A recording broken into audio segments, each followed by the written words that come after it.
प्रदेश home guard विभाग में वर्ष 2025 में हुई मृतक आश्रित कोटे की भर्ती में बड़ा फर्जीवाड़ा सामने आया है। माना जा रहा है कि शासन के स्पष्ट आदेशों के खिलाफ आधा दर्जन से अधिक अभ्यर्थियों को पिता की मृत्यु की तिथि से 5 वर्ष बाद भी भर्ती कर लिया गया है। विभागीय सूत्रों और उपलब्ध दस्तावेजों के अनुसार 16 जून 2025 को होमगार्ड मुख्यालय से शासन को मृतक आश्रित कोटे में भर्ती के लिए आयु सीमा में 5 वर्ष से अधिक की छूट मांगी गई थी। इसी दौरान 4 जुलाई 2025 को मुख्यालय स्तर पर अभ्यर्थियों के शारीरिक माप की प्रक्रिया पूरी कर ली गई।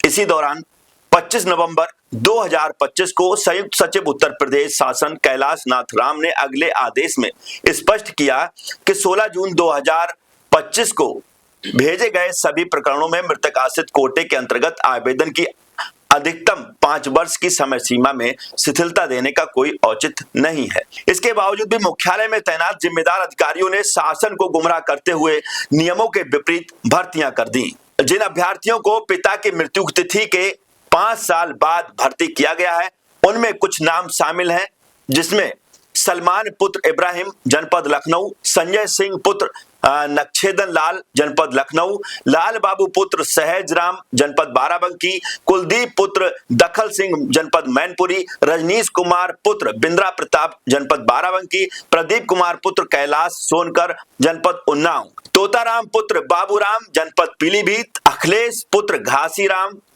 जनपद बांदा, सार्थक दीक्षित पुत्र तेज कुमार दीक्षित जनपद कानपुर।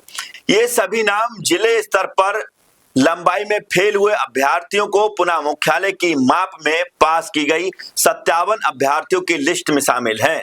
जब मुख्यालय पर मृतक आश्रित कोटे की भर्ती में गड़बड़ी हो रही है, तो फिर जिले स्तर पर जो लोग शारीरिक माप में उपयुक्त होंगे, उनकी भर्ती में कितनी गड़बड़ी हुई होगी।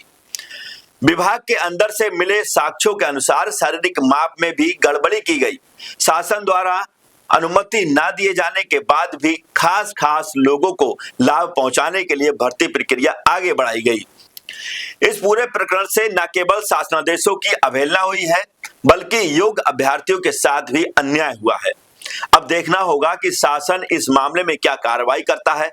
16 जून को होमगार्ड मुख्यालय से शासन को भेजे गए मृतक आश्रित कोटे की भर्ती में 5 वर्ष की शिथिलता के संबंध में अनुमति वाले पत्र में उपरोक्त सभी अभ्यर्थियों के नाम को छुपा लिया गया था।